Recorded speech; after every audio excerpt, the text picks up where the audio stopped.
So, yun na mga ka-mother, coding ako dahil sumakay kami ng minibus at napakalamig ng minibus na to. At ayun, so nag-transfer kami dito sa in-drive mga ka-mother, Rosese namin. No? So, yun na ka-mother, ang bilis-bilis namin natapos na dito na kami kagad, no? So, salamat kay Ma'am Olga at natapos tayo kagad.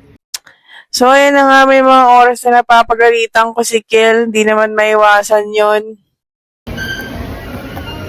Next time, don't do not touch that. Understand?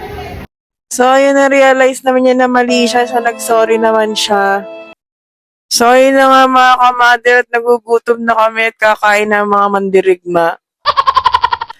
So, ayan, kahit na may kasalanan si Kel, ang cute pa rin niya. So, alam niyo naman, pag kumain ako, ganun pa rin talagang kalat-kalat ako kumain. So, uwi muna ako mga ka-mother. Bukas na lang ulit. Bye!